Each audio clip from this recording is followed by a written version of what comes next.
We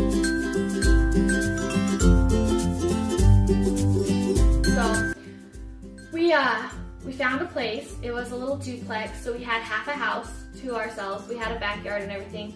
So we called, and I was trying to get in, and I said, do you allow pets, you know, all this stuff, to have wash and dryer, starter. And she said, yeah. And I said, how soon can I move in? She says, well, there are several other people who are looking at this property at the moment. And I said, I'll pay $100 a month more if I can move in tomorrow. And she said, sold, I'll send you the fax papers. And I was like, okay, because our budget was more than that anyway. She was asking for like $700 a month for this 2-story, 2-bedroom duplex. And our budget, we were planning to spend like $1,000 a month anyway, because that's average nice apartments. So paying $800 a month was nothing. She's like, nope, you can move right in. So I remember I went to my work, I used a fax machine, I faxed back all of our paperwork, and I MoneyGrammed them from Walmart, the deposit and first month's rent, so that it was there that night. And she had someone bring me the key, and we were so excited. It was our first place that we got, and we took all the stuff and we moved it down there during the day, because he took the day off, got all of his stuff in the apartment, and then I went back home and I started packing all my stuff. And my mom was like, what are you doing? And I said, oh, we got an apartment. And she's like, when? And I said, yesterday. I got an apartment. I was the oldest child, so none of my family were adult enough to have made any decisions on their own before. And I was still, you know, under their roof, being grounded. They were still treating me like a kid, and so I don't think they expected it. And she goes, but wait, you're not married yet. You're not allowed to move out. And I said, I'm 18, and this apartment is in my name. It's right across town. I will see you tomorrow. And I took all of my stuff and I left. And we had our own separate rooms in the apartment. I had all my own space and everything, but I was just like, you know, I'm 19 years old. I can live on my own with my fiance. We have a house.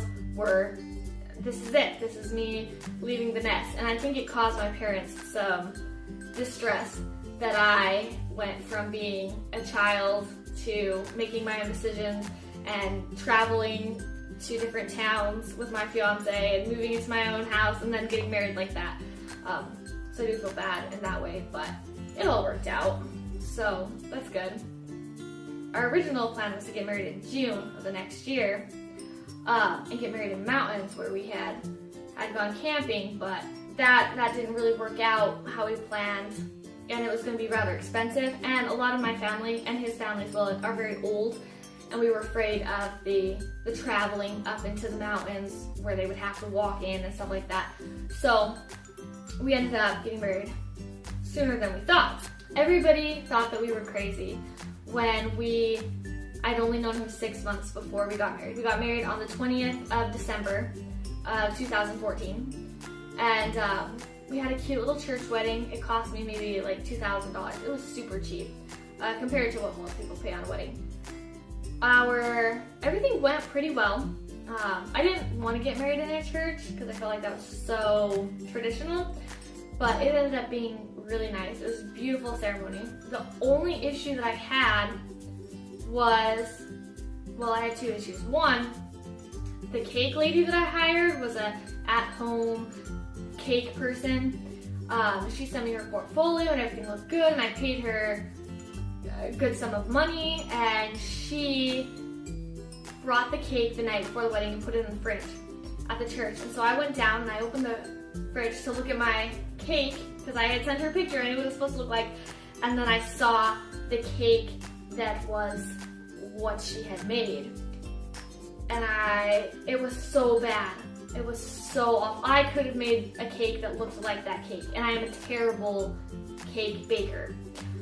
It wasn't fondant. It was just regular frosting. It was just really, I don't know, it was terrible. And so just instinctively, like, I was so angry, and I've never been like one of those psycho angry people.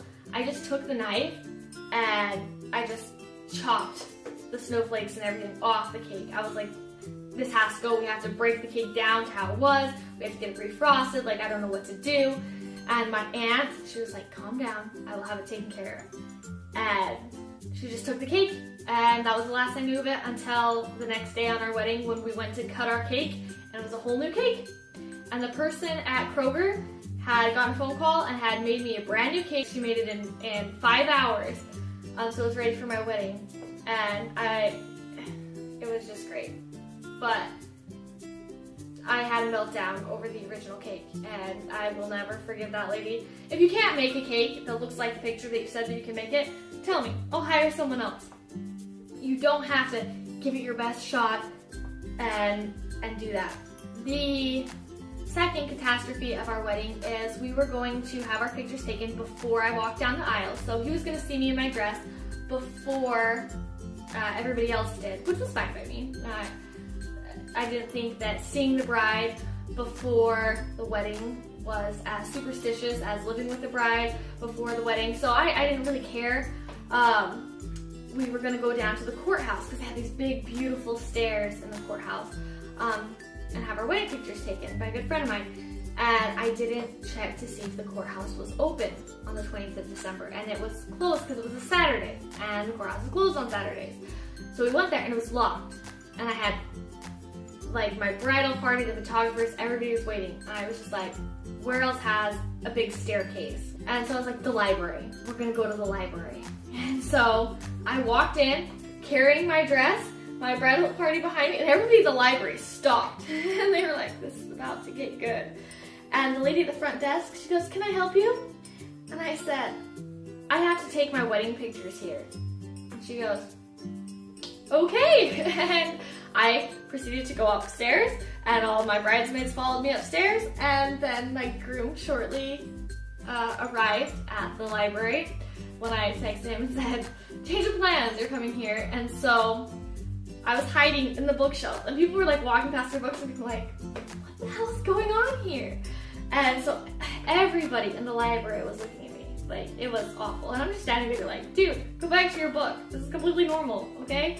And then I had one photographer upstairs, one photographer downstairs, and Michael was standing there, and I'll put the picture in this video somewhere. But I came down the stairs all ceremoniously. Well, actually my bridesmaids came down the stairs, one after another, and then I came down the stairs last. So it was like this big thing, and people clapped. Like, I was so mortified and embarrassed that there were people watching me, but at the same time, like, this has to happen. I have a wedding to be to in like an hour, and this is gonna happen. So just go. And it was great. It was truly a memorable day. People at my wedding, and I think that it is probably normal if you get married 6 months after you meet someone, and especially if you move in with them before you get married, that they think that the only reason you're getting married is because you must be pregnant. That's the only reason for anybody to ever get married, apparently. And so a lot of my friends took out bets to see how long that we would be together, and I didn't find out about this till later. I was like, guys, that's awful. Why would you bet against my wedding? But we've been married 2 years now. A lot of them lost, so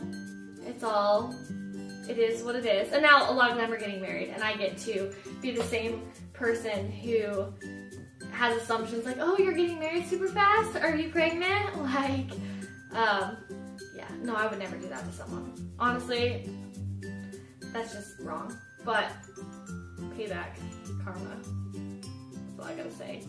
But anyway, yeah, we've been happily married for 2 years. We have 2 dogs together now. And it's been a very good marriage so far. But, so yeah, that's how I met my husband and the story of our wedding.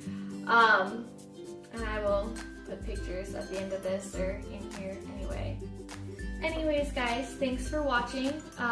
For my friends who also make YouTube videos, I hope to see your love story / wedding story video in the future.